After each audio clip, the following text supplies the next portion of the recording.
everyone. It's so good to see you again. It's Miss Stephanie with Friday Family Storytime. I have some great books to share with you today, and I'm really excited to get reading. But first, we have to say hello, so get your hands all warmed up.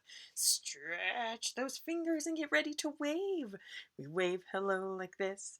We wave hello like this. To all our friends at Storytime, we wave hello like this. Hello, it's so good to see you. Well, I have some great books today about all kinds of things that I get really excited about, like donuts. So this one's called Dozens of Donuts, and it's written by Carrie Finnison and illustrated by Brianne Farley.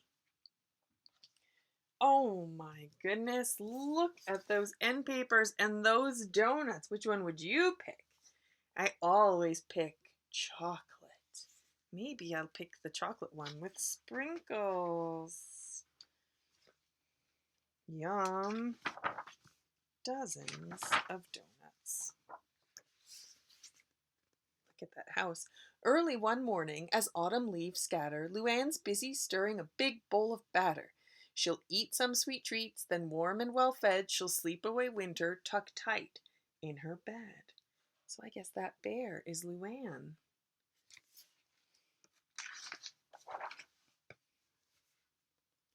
One dozen donuts hot from the pan, toasty and tasty, and all for ding dong. Wait a minute. Woodrow? Do you have enough for a neighbor to share? Sure, says Luann, and pulls up a, can you guess? Chair. Chair rhymes with share. One dozen donuts hot from the pan. Half are for Woodrow. The rest are for... So how many donuts do you get if you get half a dozen? Let's count them. 1, 2, 3, 4, 5, 6. So a whole dozen has 6, 7, 8, 9, 10, 11, 12. And if you have half a dozen, you get 6. Do you think the rest are going to be for Luann? Who's at the door? Ding dong. Clyde? Well, Luann, feeling generous, offers her plateful. Donuts, my favorite, says Clyde. I'm so grateful. You're welcome. Dig in. I'll make some more, says Luann. She measures and mixes as fast as she can. 1 dozen donuts hot from the pan, a few for her friends, and the rest for... Ding dong! Topsy? I smelled something good. Can I hang for a while? Luann says, come in, but she's lost her big smile.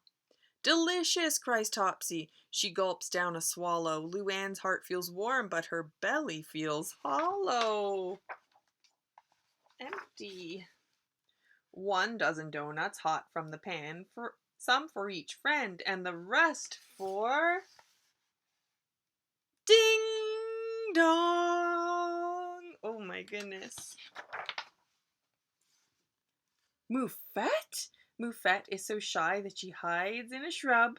Can you see Moufette? She's a skunk. Luann heaves a sigh and says, come join the club.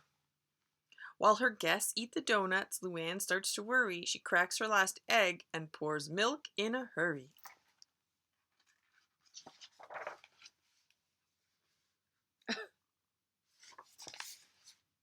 The last dozen donuts hot from the pan, a pair for each friend, means there's more for... Ding dong! Chip and Chomp! It sounds like a party. They both scamper in. They fill up their cheeks. Now let winter begin.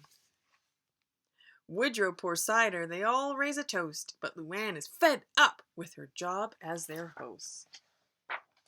She's ready to sleep through the snow, ice, and sleet. But winter is near and there's nothing to eat. Deep in her throat there's a low, hungry grumble. It slowly grows louder. Her friends hear the rumble. One look at Luann and they dash for the door. After all, she's a bear and she's ready to roar!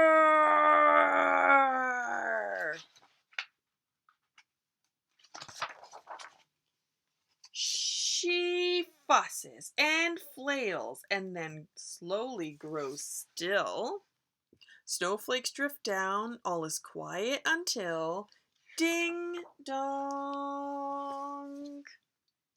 Peeking outside, Luann blinks in surprise. Her friends have come back and they all brought supplies. We counted the donuts you made us, so many, and that's when we noticed you didn't get any. And the sign says we're sorry. Topsy ties aprons, they prop Luann's feet. Chip measures, Chomp mixes, Moufette checks the heat.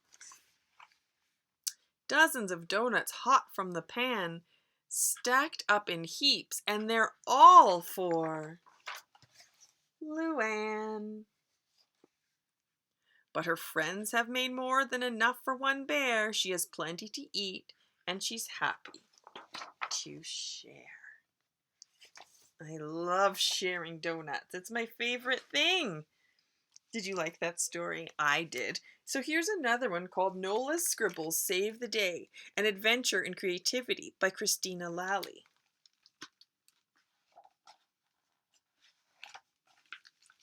Nola loved her scribbles. She took them everywhere. They walked hand in hand down the road, skipped together in the park, and sat side by side at the bus stop. With her scribbles, Nola created her own magical world. It's really cool. But when Nola tried to share her scribbles with others, they could never quite see what she saw.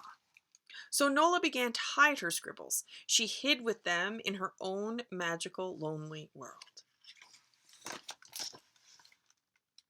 But Nola still had a tiny hope that she could create art others would understand.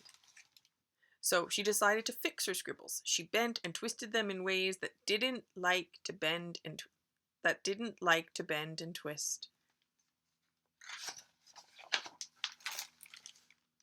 The harder Nola worked to change her scribbles, the harder they resisted. Still, she tried and she tried until her hands began to tremble and her mind was all worn out. And she drew a blank. She had no ideas. A big, boring blank. She fell right into it. Nola blinked and stared into the nothingness. She was stuck inside the blank and her scribbles were nowhere to be found.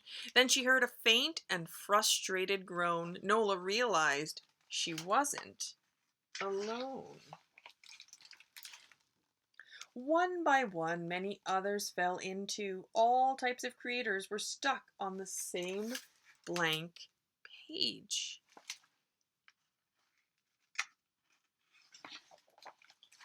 How would they get out?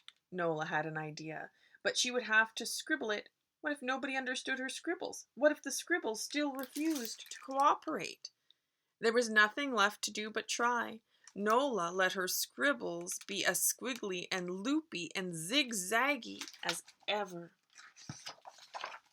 And it worked. Nola and her scribbles had enthusiasm that sparked the imaginations of all the creators. Everyone shared eagerly and built on one another's ideas. With each inspired thought and very careful footing, they created a way out together. Unstuck from the blank page, Nola scribbled freely again. She was no longer afraid to share her magical scribbles with all her fellow creators who understood, and even those who didn't.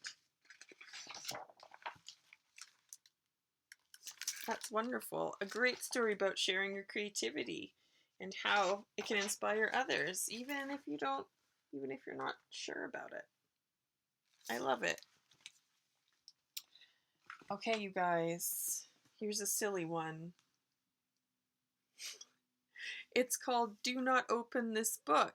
Go Read Something Else by Andy Lee and illustrated by Heath Mackenzie. So I guess we won't read that one. Should we read it? Should I open the book? Yeah? Okay. But it says don't open the book. Okay, I'm going to open it. Uh-oh. There's somebody in this book. What? There he is. Oh! You opened the book. I assume that was an accident? No problem. Accidents happen. I'm not even angry. Just please don't turn the page. Should I turn the page? Yeah, I should turn the page. What on earth? You turned the page? Did you hear me okay? I'll put it down to a simple misunderstanding, but I'll say it once more very clearly. Please don't turn the page. Should I turn the page? Yeah. What are you doing? I just told you not to turn it. You definitely heard me. Look, I was very reasonable when you opened the book, but this is just too much. Whatever you do, please don't turn the page. Should I keep turning it? You did it again! Are you not listening? Are you not thinking straight? You're now in danger. I'm telling you as a friend that you definitely don't want to see what's on the next page. A young boy saw it once and his hair turned white with fear. Whatever you do, please don't turn the page. Are you willing to risk it? Yeah. Okay, turning it. I'm a little bit scared. Okay. I lied about the boy's hair turning white. I'm sorry I lied, but you don't understand. You must stop what you're doing. Seriously, if you turn the page, I'll never speak to you again. Never, ever. Please don't turn the page. Should I turn it?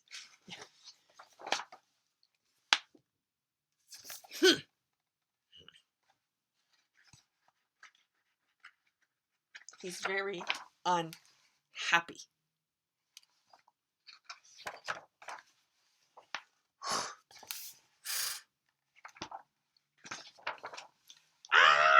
You turned it again! Even after I gave you the silent treatment. Right. I'm going to tell your parents exactly what you are doing unless you put this book down immediately. I mean it. Please don't turn the page. Should I turn it again? Turning it. Wow. Okay, I warned you. Now I'm calling your parents. Mom! Dad! Your child keeps turning the page and must be punished and sent to their room. No dinner for a week. Confiscate all books, including this one. Ha ha ha. See how you go turning the pages now. Oh, good golly, you cannot be stopped. Please, please don't turn another page. See, I'm crying now. I'm begging. I'm serious. If you get to the end of this book, I'm done for. I'll do anything. You want gold? I'll get you gold. You want a flying car? I'll make you one. Just please don't turn the page. But I'm going to turn it right. Seems like you can't be reasoned with, so go ahead, turn the next page. That's actually what I want you to do. Seriously, turn it. Okay, I think we can do it. No, I was trying to trick you, but it didn't work. You must not turn the last page. Something awful will happen. You see, I once met a terrible witch who told me that if anyone made it to the last page of this book, she'd turn me into a frog, so please, please don't turn the page.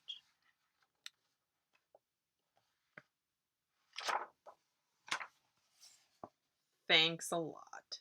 Ribbit. He was turned into a frog after all. That's really, really silly.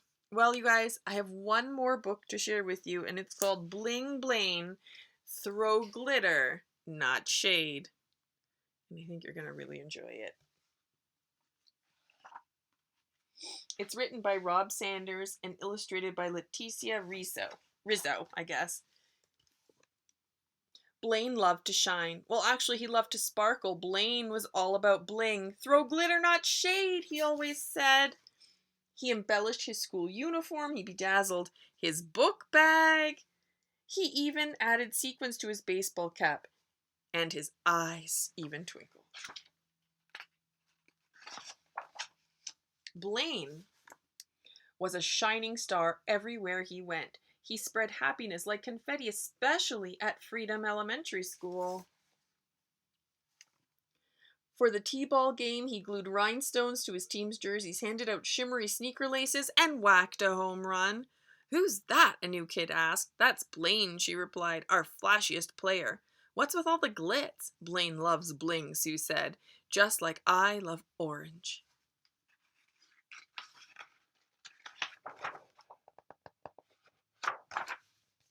Blaine hung dazzling read-a-book posters in the library, gave a metallic bookmark to each kid at checkout time, and stuck glossy stickers to their shirts. I'm worried that I skipped a page by accident, but I don't think so. A library volunteer stared. "Who's that kid?" "That's Blaine," said Alberto, "the brightest kid at school." "Why is he dressed like that?" "Blaine wears bling like I wear high tops." The kids don't think anything about it, but that volunteer doesn't like it so much. At Bring Your Family to the Movies night, Blaine sewed spangles to his suspenders, added tinsel to the concession stand, and served cupcakes with sparkly sprinkles.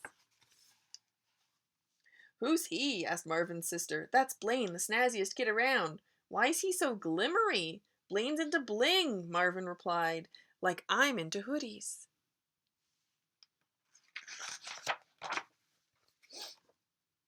But bling seemed to rub some people the wrong way. Blaine overheard Marvin's sister say, "Only girls wear sparkles."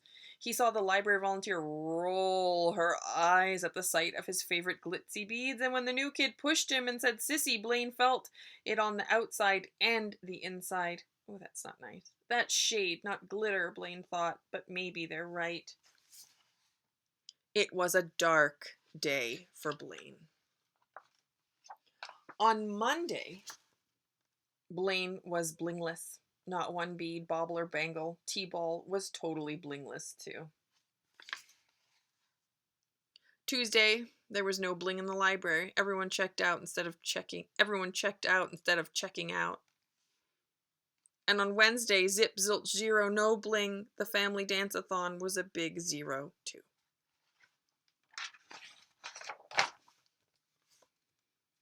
"School is so blah," Sue moaned. "So bland," Alberto mumbled. "So boring," Marvin muttered. Without bling, Freedom Elementary was losing its shine, and so was Blaine. Even the twinkle had gone out of his eyes. Something had to be done.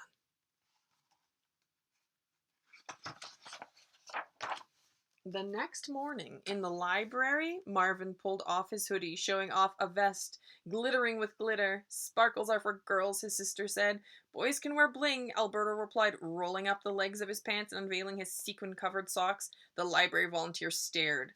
Blaine did too.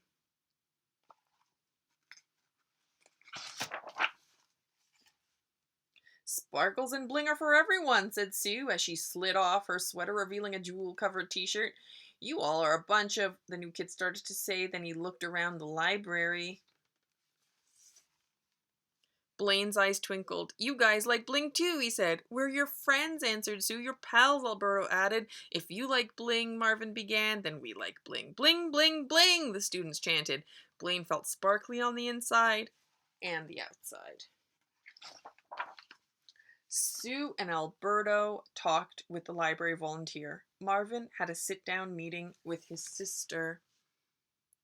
And Blaine gave a sparkly gift to the new kid. His name was Walter. "Thanks," said Walter. He smiled just a little. From that day on, everyone was free to be themselves at Freedom Elementary School. "Always remember," said Blaine, "throw glitter, not shade."